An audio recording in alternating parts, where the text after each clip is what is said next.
It's a great honor and a privilege to introduce Mirjam Falk. We're here in your beautiful home in Yerushalayim. And Mirjam, last time we left off when you arrived in Camp Gurs. So I think you just turned 14 when you arrived to Camp Gurs. We came to Gurs on the 6th of May, I see, in 1941. That was just a bit before my 14th birthday. And my elder sister was 16, my younger sister was bas mitzvah in Gurs, and my younger brother was, if I was 14, then he was 9 years old with my mother. And we arrived in Gurs after my father was already liberated from Gurs. And we came to France to meet my father, but we were arrested on the border, and so we were, after a few weeks, taken to Gurs. And we saw there a big camp, lots of barracks. It was divided into different aisles, small aisles. Every aisle had a letter on it, ABC, and all the aisles were divided one from the other from barbed wire. And you couldn't go from one. You could go in the aisle from one barrack to the other, but you couldn't go out of your aisle to meet a person of another aisle. So it was completed. The women were on one side and the men were on the other side. So the children, we were put together in a children's barrack. My little brother was put together with my mother, as my father was not there. He was put in the women's department with my mother. And but there came women with us whose husbands were in the camp. They could never meet their husband without getting a special permission for the husband to get out of the aisle, to come into get a permission to get into the aisle of the women and there to meet, or to meet on a neutral place. Sometimes on Sundays or on special holidays there were some festivities, and sometimes that would be a concert or something, and that was the most important thing for the families, was to reunion there, because it was so difficult for husbands and wives and children to find each other. Only if there was any festivity could they meet all together. The barracks were big barracks. There were beds in it and a kind of sack with straw, I think, in it, and very primitive. There was no chair, no table, nothing else. There were women who had already made, or their husbands had made them some little things, some little chairs or some little things. But when we arrived, there was nothing to us. And there were, on top of the bed, there were shelves where we had to put our things. Then, when food arrived, we found out that the food was not kosher, so of course we didn't eat anything. But when we arrived in Gurs, there was a big motion, because a group of 30 people, women and children, came. So lots of people came around us, and when they heard the names, our names, of course the husbands of the women came, and all the friends of our synagogue from Antwerp came there, and they told my mother, "Don't be frightened, everything will be okay here in this camp. We have put up a kosher kitchen. We'll bring you every day a kosher meal. Your husband was staying with us in the same barrack, but your husband has been liberated. But we will take care of you, and the camp is not frightening at all." And in the evening, and my mother, who was a big optimist and saw always the beautiful things of life, in the evening went around with me in the aisle to get me to talk how I'm feeling about it. And I said, "Mother, it's horrible." And she said, "What is horrible?" We don't now, we are not frightened of anything, we don't have to run away from anybody. We are in a camp, we are closed, so it's very good. We can be calm and we can sleep at night without being frightened what will happen tomorrow. And I said, but mother, we are human beings. Why are we taken into a camp? Why is there barbed wire around us? We are no bandits, nothing. We have done anything but wrong. Why are they treating us like that? It's terribly offending me, and I can't get calm with it. And my mother said, look there, it's a Pyrenees. There was a beautiful, from far away, we saw the mountains, and there was a beautiful, Hashem, you read it. The sunset. Sunset, a beautiful sunset on the mountains. Look at the beauty of the country. I said, yes, the country is beautiful, but it doesn't help me. I am closed in a barbed wire. I am not like a human, I'm not treated like a human person. And this feeling was for me very difficult. So we got used to our daily schedule. In the morning, very early, there was a big boom at the door, and then a man came. I must tell that the camp was put up for the Spanish War, and Civil there was War. still Civil War, and there were still Spanish prisoners in the camp, and they had already taken over many of the tasks.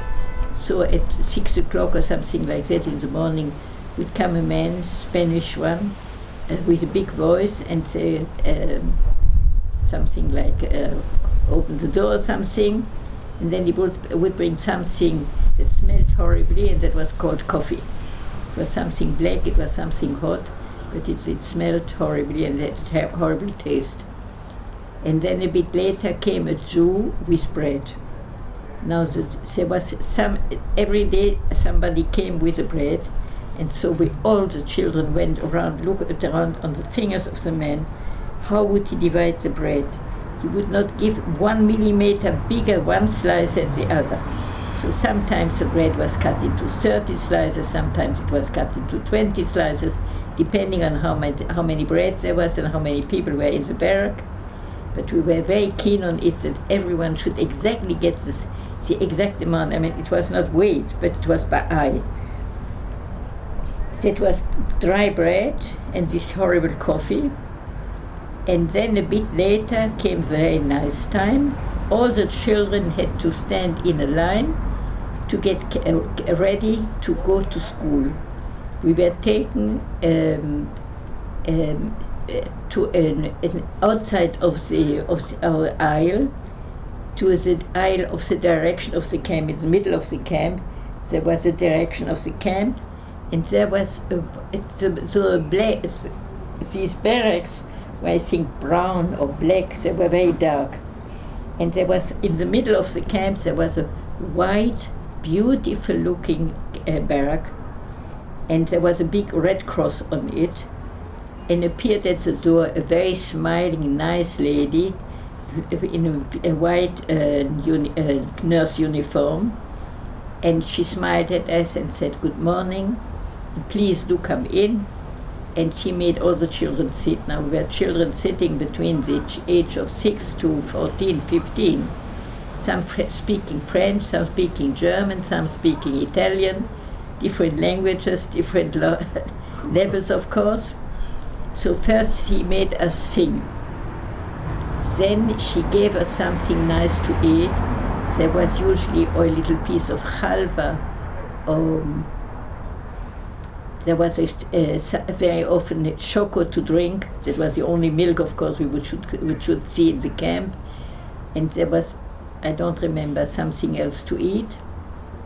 And then she was Protestant, or I think she was Protestant. She said, "Please make your prayers." We all thank God, everyone in his religion, for the food we get, and then we ate, and then the tables were cleaned. She made us thank God for the meal that we had. It was a small meal, but it was very important because the food of girls was so bad, so that gave us some more calories. And then the tables were cleaned, and then the school began. And the school was done in German, I think, because she was from German Switzerland. And the teachers were mostly of German Jews who were taken from South Germany. They were there already from 1940, when the Germans, it was in Germany, when they came to their town, they took all the Jews. I don't remember now the name of the town, but it was from South Germany. They took all the Jews directly to the camp. And there were, between them, there were teachers, there was an actor, there was a violinist who brought his violin with him, and all kinds of interesting people, and there were the teachers. Therefore the teaching was done usually in German. And as we were lucky, we knew German and French, we could help ourselves. Of course, the learning was very not fitting for our age, but they tried to make us interested in something. I don't know why in such a camp where people were were interned, and people didn't know, some of them didn't know what was going on with the family. And there were also people who died at the camp. They made us learn the Erlkönig. It's a big poesy about the father with the son who ride by night, and the son says to his father, "There is someone who tries to get me, there is someone who tries to get me." And the father said, "But no, my son, you are dreaming, you are dreaming." And the child hears the voice of the imagination who says to him, "Come, my dear child, you are a beautiful child, come with me, come with me. I look for you, and I want you." And the father said, "But please, don't be frightened, my son, everything will be okay, we'll soon arrive home." And there is a wonderful this thing between the father and the child and the voice. It is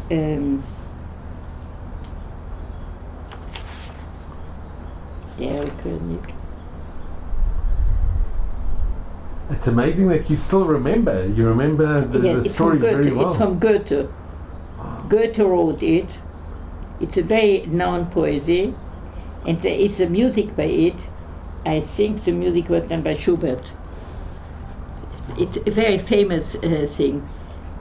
I don't know why they made us learn this. It's a beautiful thing. I was very impressed. But finally the father writes on his horse quicker and quicker and quicker. He sees that the child is fevering, his high fever, and this is from the delirium of his fever. He speaks with the angel who wants to take him. And when the father comes home, the child was dead. Oy, so it ends up very sad. Excuse me, just a minute. In the poesy it goes, and then the father came and took his child, and the child was dead. It's so sad. The ending is so sad. And in the music also, you hear it, dead. Why did they teach us that in the camp? I don't understand it. Sure. I was very impressed, and it's classic, and I understand these teachers who wanted to stay in their classic education to teach their children in a camp. Unbelievable. But anyway, I learned Erlkönig in camp, and I learned a few other things. But the main thing was it was a nice atmosphere, and in that school we forgot that we were in barbed wire, and that we were prisoners in a camp, and that we were not taken in as normal persons. And what was very important for me, I am a very aesthetic person. It was so clean there. It was so nice there. It was, the tables were clean, and there was a nice table, a tablecloth. Yes. And everything was looking, smiling at us. And then one day there was a beautiful thing for us. one day when we came to the school, a sister, I don't remember her name, who was the person who received us every morning, said, I have a big surprise for you. I got the permission to take you out on an outing. And we went out of the camp with our teachers, without any soldiers, and we went into a little forest that was nearby, and it was beautiful. I love flowers, you see, everywhere I have flowers. And it was beautiful. It was in May. May in Europe is full of flowers. And there was my preferred flowers were there. And we could see flowers and trees and the blue sky. And we were free. There was no barbed wire, no soldier, nobody around us. Only children smiling happily. Then a teacher gave us some kind of lesson, because it was Ke'ilu. It was as if it was a school day. But the teacher understood very well that nobody was listening to his teaching. And then we were free to go around for an hour or something. And everyone began to take flowers for his mother. And then happened a very, very funny thing. We came home in the afternoon, lots of children, every child quite very tired already, with flowers in his hand for his mother. And he brought flowers for his mother in the camp. That was something very special. And the camp didn't let us in because the permission had not arrived. And it was such an ironic situation, because we were out pleading to get into camp. It was absolutely a crazy thing, until the permission came around from the direction of the camp to the policeman, to the and so on, the usual bureaucracy, until came someone and opened the gate of the camp, and we were happily delivering our flowers to our mothers. Now the daily life was not easy. Besides the morning in the school, there was nothing to do. But the Jews were very creative. When we arrived, the camp had already existed for a year or something. There were lots of clubs. There was music club. There was a historical school. There were all kinds of things that you could learn there. And of course, not things from my age, but I went to lessons on Judaism, I went to lessons on Historia, because I didn't want to sit around doing nothing. My elder sister, who was in a youth organization in Antwerp, met immediately friends of her youth organization. And they used to sing and to dance horror and to make plans about coming to Israel. They were sure that they come to Palestine very, very soon, and they had their things. I had my time there. I don't know what my little sister did. My little brother was with my mother. And my mother, who came from a very well-to-do family, tried to find any way to make us some food. And there is a picture here. First of all, there is one picture showing the whole camp. That is these are the toilets. We were very far away from the barracks where we slept. That was one for the men and one for the women. You see a line of men standing there. It was far away. You had to get up on steps, and then you got something that was called a toilet. It was only a hole in the floor with half a door. It was not even a complete door. There was only half a door on it. And underneath were big buckets. And the poor men of the camp had, from time to time, that was their duties, had to empty the buckets. It was a very heavy task, of course, very difficult task. But that was one of the tasks that the men had to do. And these toilets caused a lot of pain to all the old people, because there were many people, of course, with diarrhea and with all kinds of disorders. And you can imagine what it means, or even without diarrhea. A man has to go out at night twice or three times a night, to go out 50, 60 meters at night when it was freezing cold. And in winter, there was from the rain stocked in the earth, and people just were stuck in mud.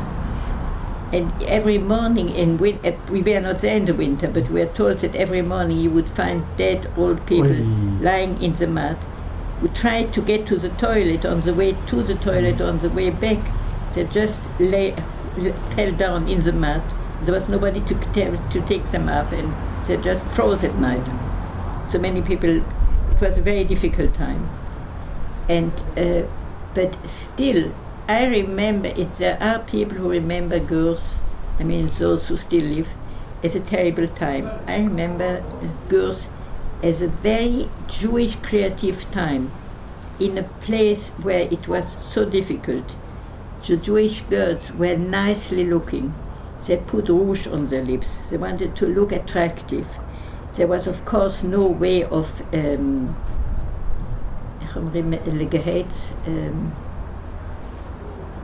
to scrub, no. or to wash also. No, when after you wash your things, you iron. To iron. There was, of course, no way to iron. What did they do? They put their things nicely under the sacks that they slept on, and in the morning, so it would look nice. So they tried to do everything so as to look aesthetically nice. All the classes that were given, the people would give concerts from time to time. As I tell you, from one side the concert was a wonderful occasion for women and men to meet and the families. On the other hand, it was a wonderful occasion for the people to play their instruments, because those from Germany came with their instruments, and they played violin, and I don't remember if there was a piano there, maybe the Swiss brought one, but there were concerts. There were some people who began who knew to draw, and there was even a big exhibition of beautiful drawings. I have here at home a book, the drawings of Gurs. Of course, some are terribly, they tell the desperate situation people were in, but some were very full of hope and colors. And I was full of admiration for people with, for instance, the first time I learned about Jewish history was in Gurs. I didn't understand everything, it was for grown up, and I was a little girl of 14. But all these things that people did do, then came, for instance, Chag HaShavuot. But now I must also say that besides the people of our group of Antwerp, of our synagogue, were also people from German origin, who came from Brussels and from other parts. And it was a very nice group who had Gemara learning every day, and to make the kosher kitchen, and to organize Jewish things. And the Rav of the camp was Rav Ansbacher.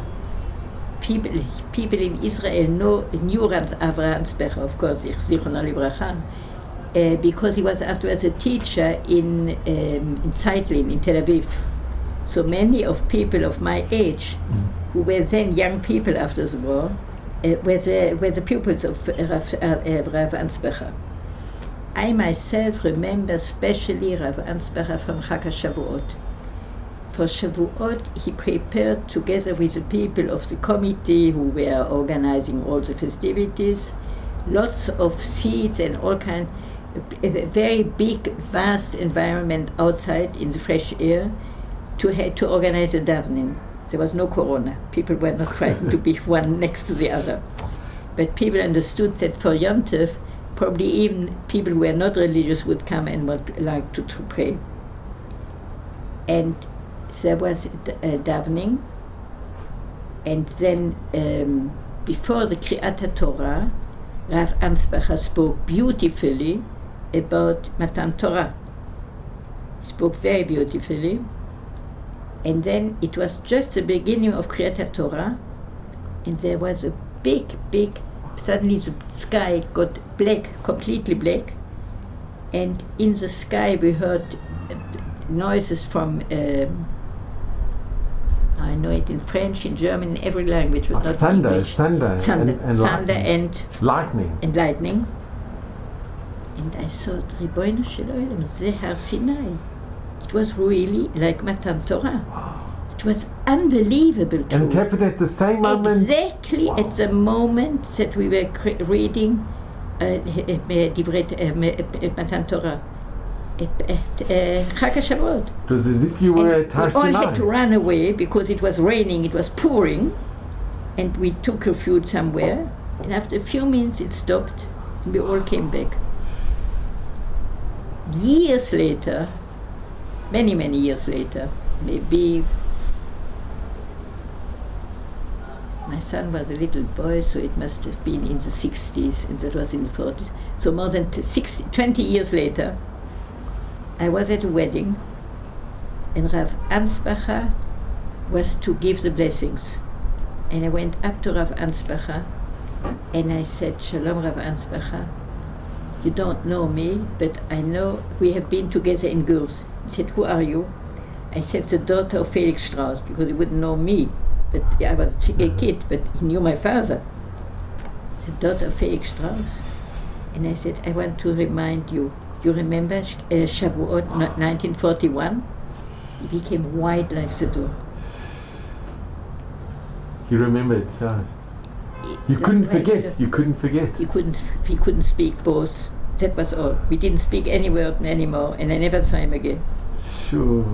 Yes, but that was unbelievably true, like Matan Torah we felt. Unbelievable. It was really thunder and it was not a time, we had never thunder and lightning in Gurs.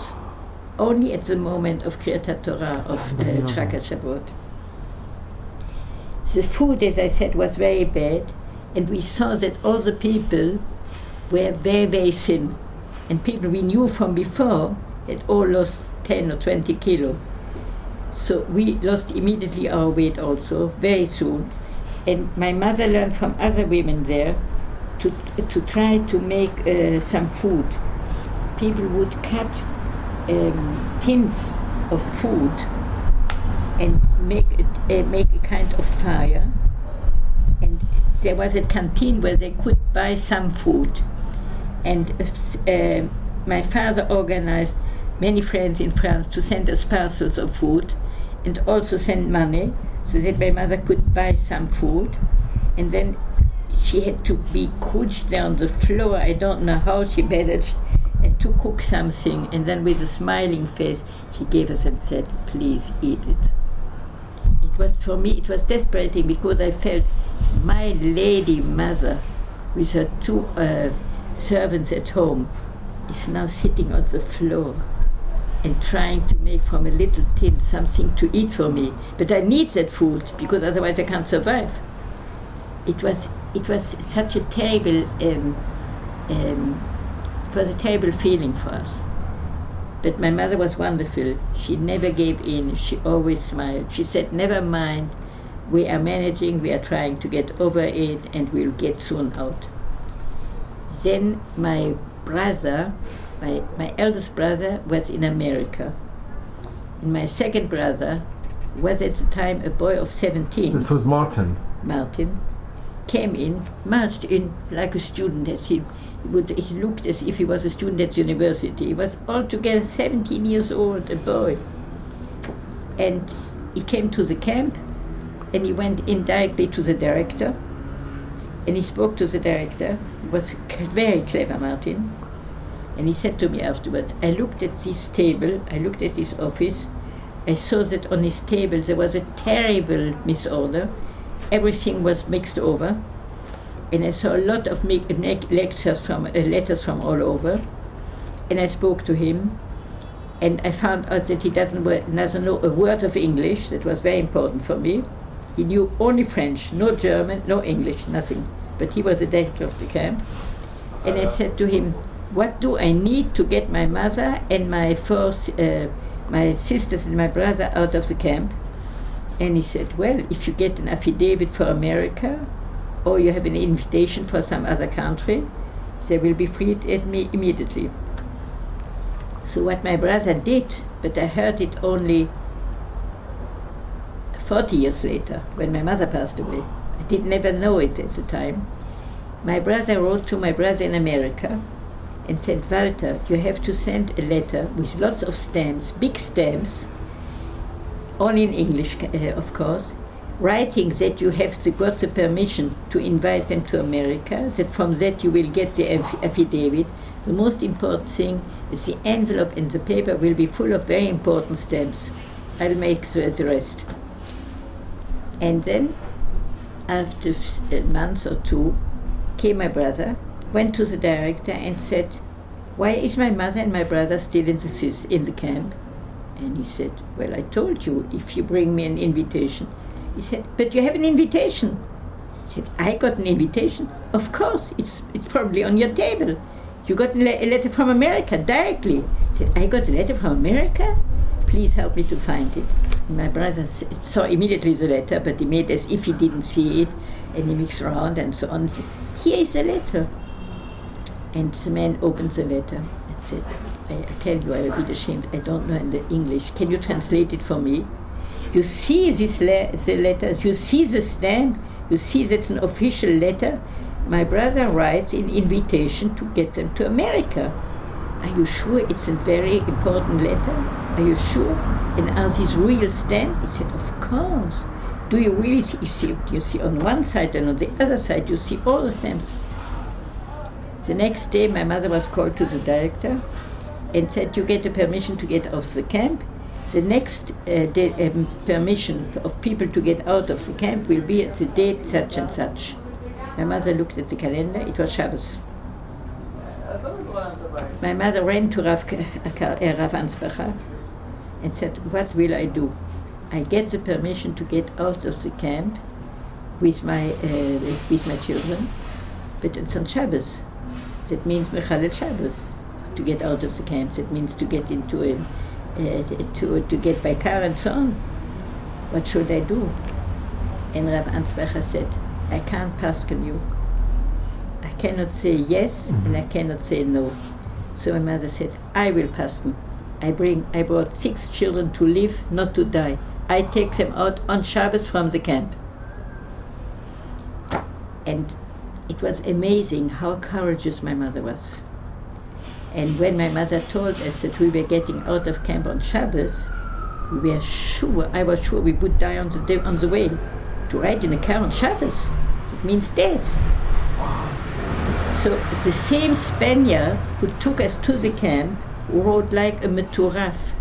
I don't know how very reckless. He rode very quickly and very recklessly. Very quick and very uncarefully. Yeah, reckless, we were shuttled from reckless. one side to the other in a big...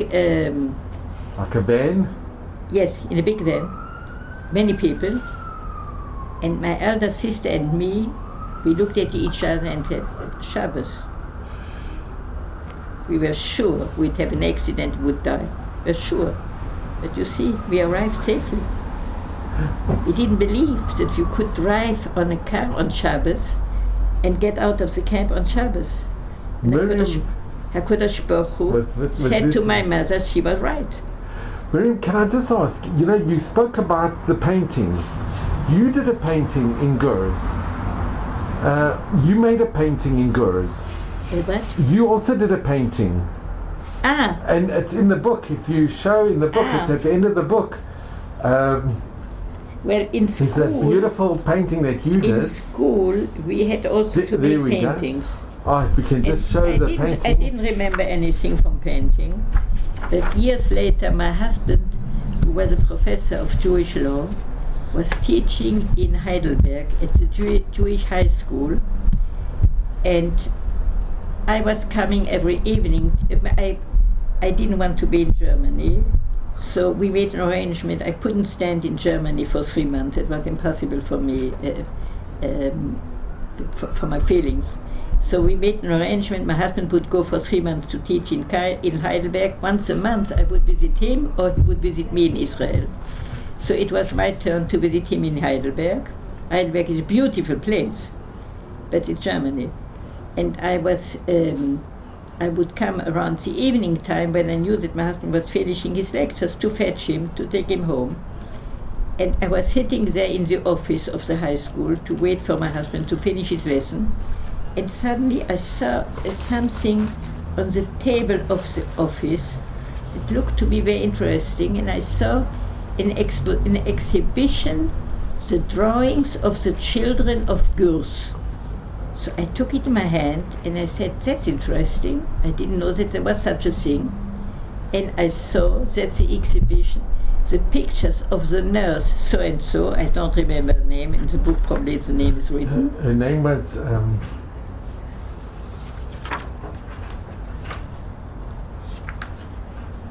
you do mention her name. It was Kassa.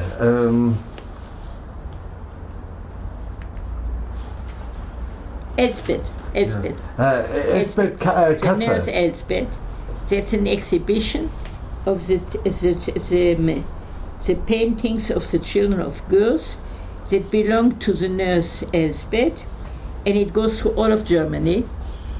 And I look through the catalogue, and the third picture I see is the picture, I didn't remember the picture, but it's written under it, Mirjam Strauss, age 14, Gurs, 1941. So I said, it's me. There is no other Mirjam Strauss, 14 years old in 41 in Gurs. So I looked at the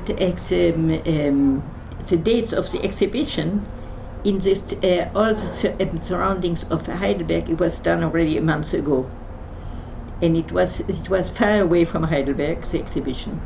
So I took the name of the organization, and I wrote to them that is a picture that I made. I'm a survivor of Gurs, and I want to get my picture because I want to show it my children, my grandchildren. And I was told that it's a personal possession of Nurse Elspeth. I said, how can it be? It's me who has made the thing. But Schwester Elspeth did her life, gave her life for the children of Gurs, and all the things that were done in Gurs belong to her. You can't apply for it. So you can try to explain to certain men in Denmark, I think it was. So I had a big correspondence with him, and he wrote to me, you are the only surviving child who ever wrote to me. It's very interesting for me to hear of you.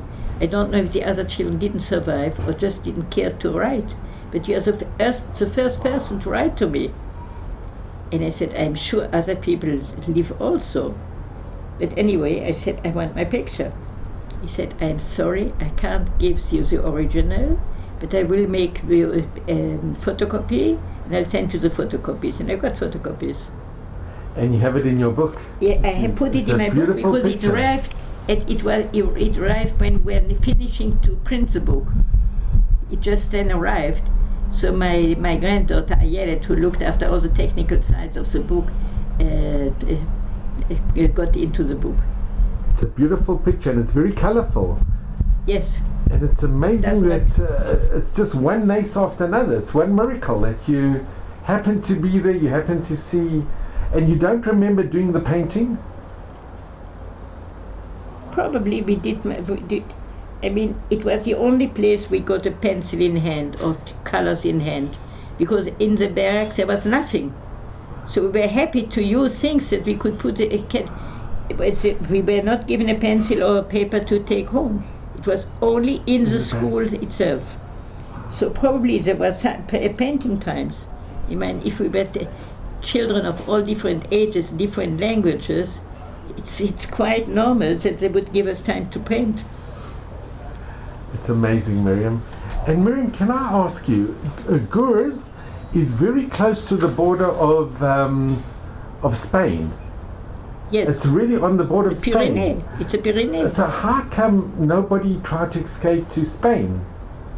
Because how we came there? How come no one thought of maybe crossing the border and going into Spain? No, we never tried to get to Spain. Never. Wow. We tried to get out of French occupied France to non-occupied France, and there we were captured by the Germans. But why not to Spain? Why did? Because it was we right were in France. But from Gurs we couldn't get out. Oh, you couldn't get out. Uh-huh. From Gurs we had to be taken out by the police. They didn't take us to another country. They took us to Marseille. To Marseille,